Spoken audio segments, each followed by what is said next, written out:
I'm delighted to again, for the second year running, we've been joined by Alex from DHL and Anders from BestSeller. We all sat here a year ago and discussed e-commerce consumers.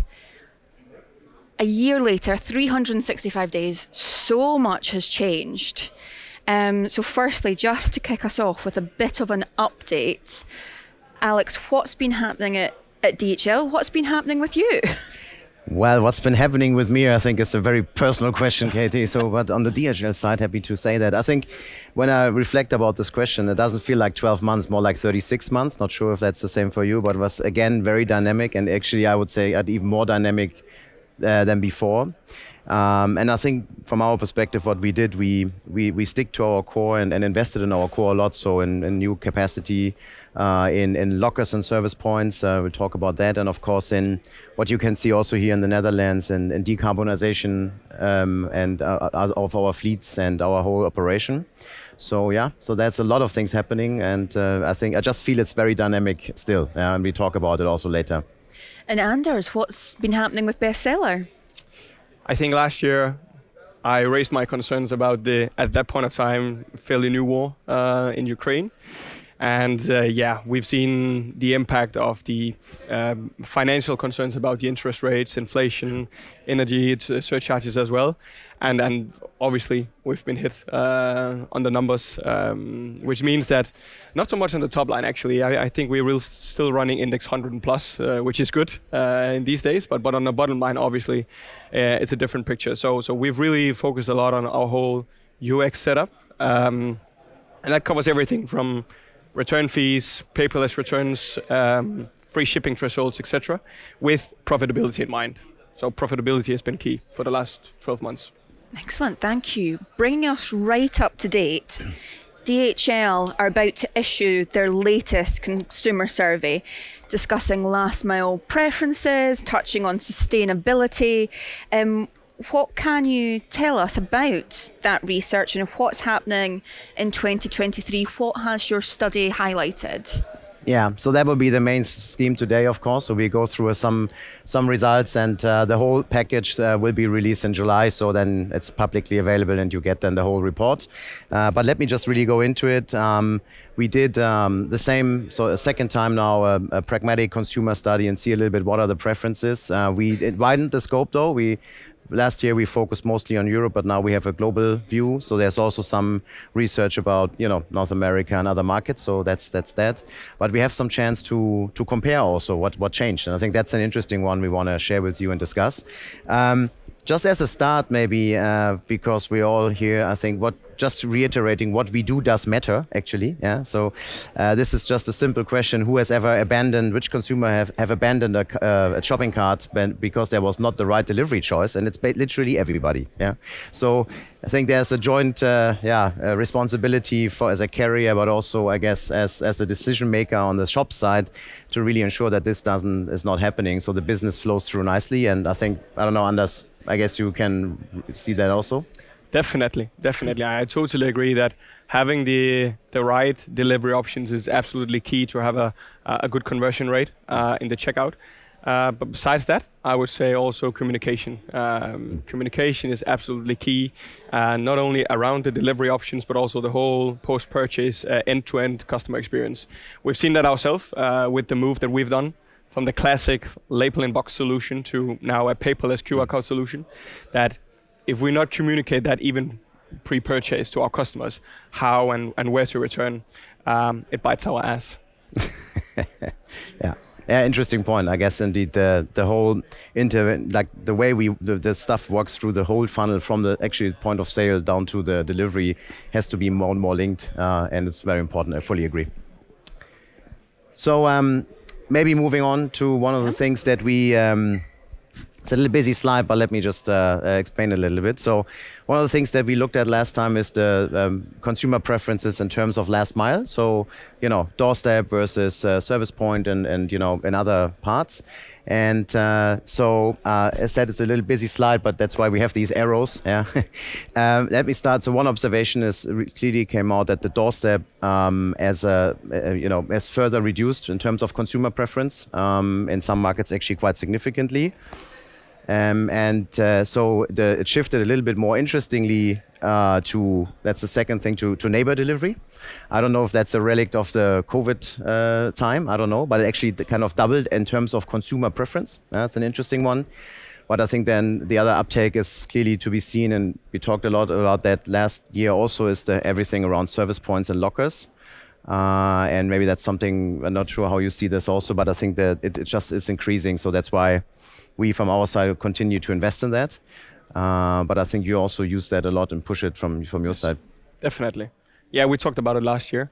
I think I mentioned last year that we were trying, by also changing our UX guidelines, to move customers towards parcel lockers and parcel shops with the profitability in mind, because we know, maybe I shouldn't tell too much about our pricing, but parcel shops is cheaper than home delivery. And also for those customers who are then willing to pay for home delivery, we obviously increase our shipping revenue at the same time. And yeah, I can just confirm the numbers here, that we've seen a positive and very similar development as what you're showing here. I think in some markets, like the Benelux markets, Nordic markets, especially Denmark, we've moved up to 40% of our customers from home to parcel shop delivery, simply by removing the free shipping threshold on home deliveries. Yes, I mean, it's impressive numbers, 40%. I think over here on the conference, we got a lot of questions and discussions. Okay, when is it actually really picking up, and how big will it be? And I think this shows that, you know, I think it's time, and it's time to be prepared that it's picking up and it's coming. Yeah. So sometimes it takes. It's a question of, maybe it's a 5-year horizon, and some markets are further advanced. But you know, I think your example shows that. You know, it makes sense to leverage that delivery option, both on the service points as well as lockers, and really push that forward. Yeah. Anders, it's a really interesting point about removing the free home delivery. By doing that, consumers are transitioning to a collection option. Yeah. Is that just from third-party parcel lockers and convenience stores, or is it also driving people to BestSeller's actual physical retail space as well? Before COVID, we were doing click and collect. We haven't started it yet after the COVID. Several reasons to that. Also borrowing stuff as VAT reasons. But no, I actually not. I as I said before, I fully support the numbers here. We see customers are super happy with the offerings that they get from players like DHL and other big carriers. As long as there is a dense network, we don't see any strong pushback from the customers when it comes to home delivery versus Pudo points. Yeah. And is the Pudo points and the Pudo network a chance for both carriers, retailers and consumers to start making a sustainable choice, to make a sustainability shift?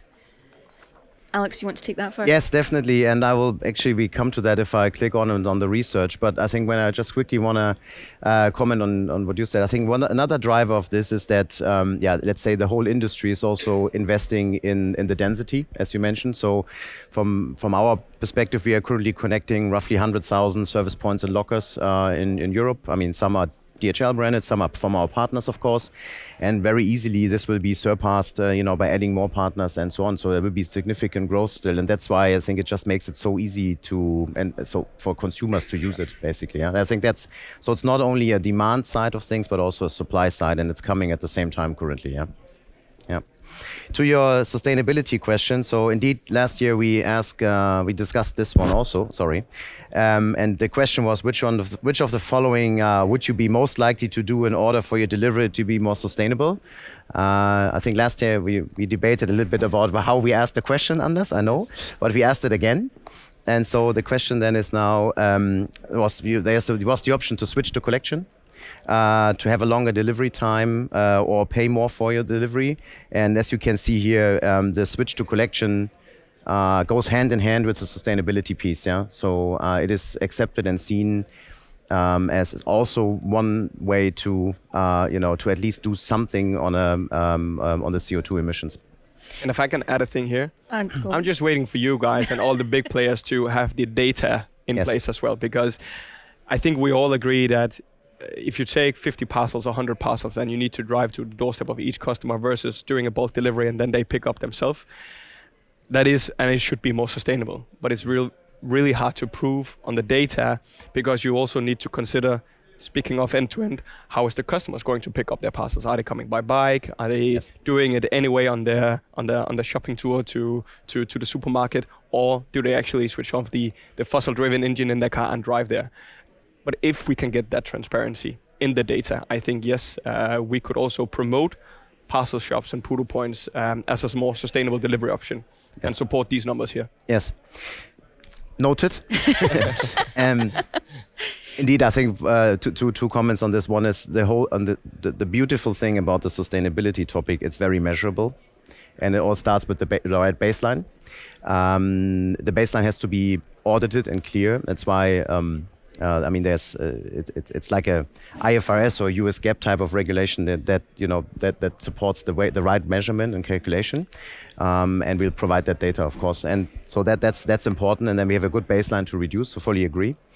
Yeah, and I think to the other point, as you mentioned, so how are then people really going in to collect? Yeah, that's of course something. There's some research on it done by some of our teams, but also external research, and mostly it's driven by the density. Yeah, so the higher the density, you basically just walk by.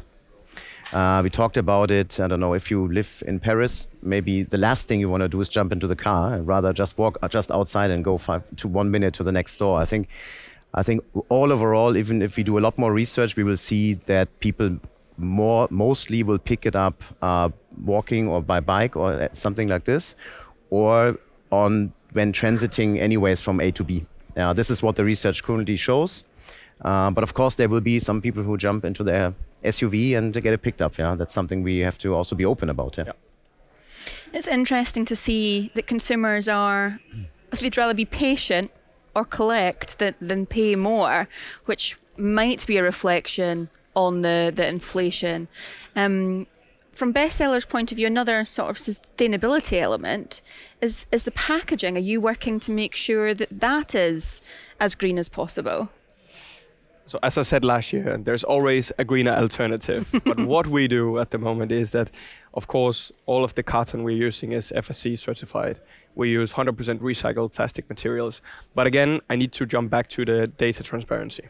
In order for us to really accelerate the sustainable packaging, we need more data transparency in the alternatives that are out there.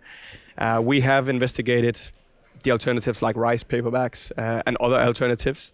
But when we ask for what is the price per 1 CO2 saved in these cases, I cannot get the answers, to be honest. And then also, sustainability is more than just green sustainability. It's also financial sustainability.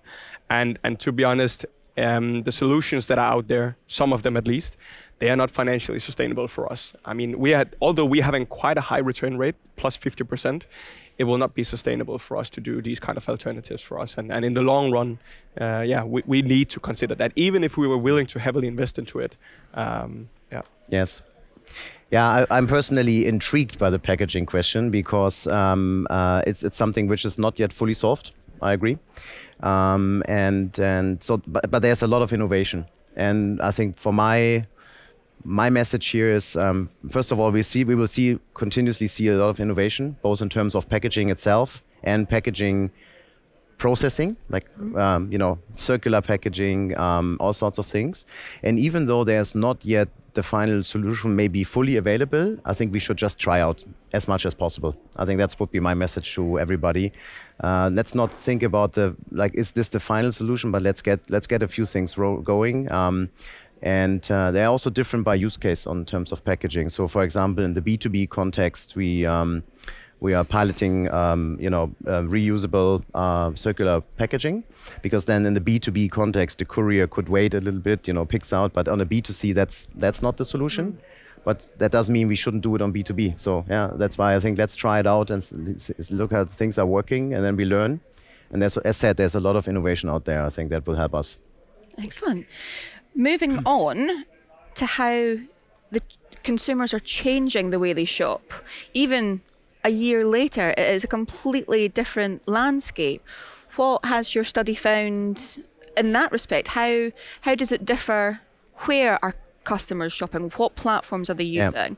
Before we come to that, I will just wanted to say one thing, and this is a little bit busy, but we did not yet talk about the question of the willingness to pay from a consumer perspective, to take a certain share of the additional cost of green deliveries, for example, or decarbonization. And I think, so as I said, it's a little busy, but basically what this means is that there's around 15 to 20% of the consumers. It was a little bit reduced in 2023 versus 2022. So the willingness to pay from a consumer perspective reduced a little. I think that's driven by the economic outlook. At least that's how I see it.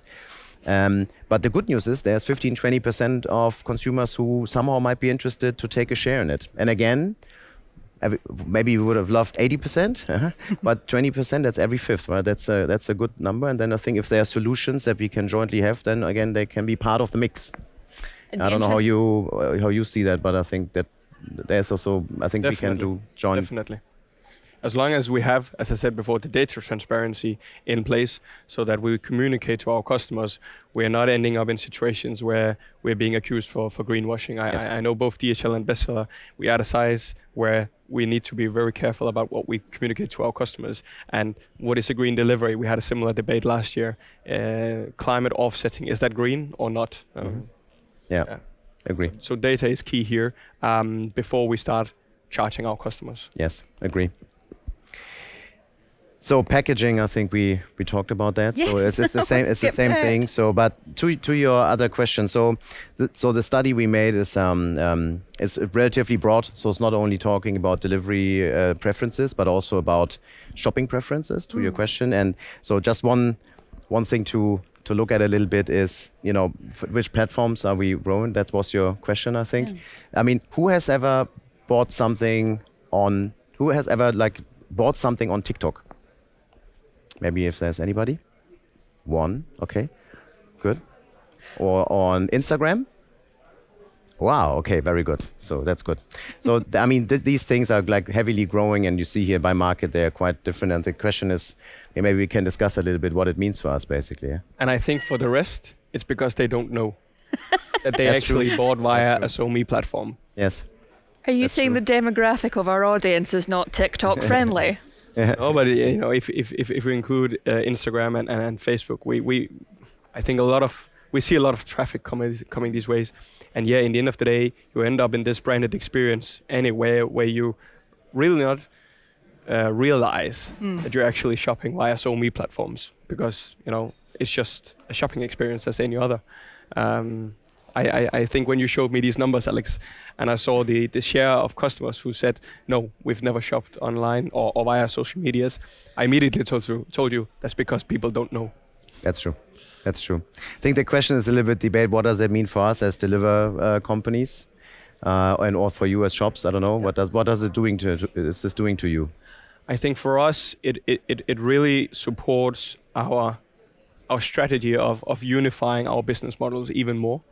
In the end of the day, our customers don't care about our business models. They care about the products. And with the SoMe platforms being more and more popular, we have seen our ship from store business growing a lot, with customers shopping via the social medias at the local Jack and Jones or Only store. And then we're really joining forces and gaining the synergies from a e-commerce experience, but the customers can get a fast delivery and go down and pick it up in the local store where they know the staff, they can try it out, they can get all the good stuff that you also get from a retail shopping. Yeah. So that's really a benefit for us from this. Yeah, I mean, I think ultimately from a delivery perspective, it ultimately then becomes, if it's not going to a store, it becomes still a parcel that's being delivered. But I do think it does something to the way the parcel gets manifested. So maybe because if you're on TikTok, you press I want this, then you don't want to end up on a 20th century type of platform where you then key in your name and everything. I don't know. I think these things will definitely change. Maybe it goes via mobile phone or anything. Yeah. So I think it's just a lot easier the way we manifest. And this is also what I mean by our customers don't care about the platform. They care about the product. So if you want the product, you want it fast. And you don't want to go in and type in a lot of stuff. If you're anywhere into the universe of Yes. the shopping experience, and you are logged into your Facebook or Instagram profile or TikTok, then you just want it delivered because Yes. you're already logged in, signed up. Yes. But carriers really need to consider these platforms, keep an eye on them, because the last thing both carriers or retailers want is a bad reputation on these. Like, unboxing videos on TikTok are becoming huge, and I think there's something like 60 million worth of hours of unboxing videos on YouTube. People are obsessed with it. And it needs to be part of the customer experience now to make sure that your services, your products are social media friendly. How does a company like BestSeller achieve that really without it coming across as marketing? That's a really good question that I would like to bring back to our CRM guys. I know we're doing a lot of stuff on the social medias, and it is really a thin line sometimes to find the right influencers, so you do the right unboxing, etc. But the details of that, I don't know as a logistics guy. I'm sorry, Katie. That's okay. Yeah, I agree. It's more a marketing question, go to market, a little bit less from a delivery point of view. But of course, the whole chain has to be transparent, and whatever is being shown there. So you have to watch and protect your brand there. That's clear. That's what we also do. We also have our own TikTok channel and some interesting videos there. And yeah, it's actually going through the roof, to be honest. Yeah? What content is DHL posting on TikTok? I'm sorry, I don't follow it. We have a DHL e-commerce solutions channel, and we do short videos. We have a person that we have a kind of a parcel that's traveling around the world, and they're seeing different things, and so that's you should have a look. I think we have to check this out. Next year we're going to get it on a video screen. Yeah. Live play. Obviously, these platforms are changing constantly. We'll sit here in a year's time potentially and discuss the next big platform. But just to look forward, starting with you, Alex, what do you see as sort of e-commerce trends, whether it's in delivery or customer experience, that we should be keeping an eye on? I think there's a lot of new things all the time, but I would rather see an underlying scheme that will just continue to flow, to be honest. So I think we are still finishing the journey of service points and lockers. I think we will continue to see a lot more. We have to be a lot more flexible in the way we arrange things. And I think the biggest where we just start is the whole area around just sustainability.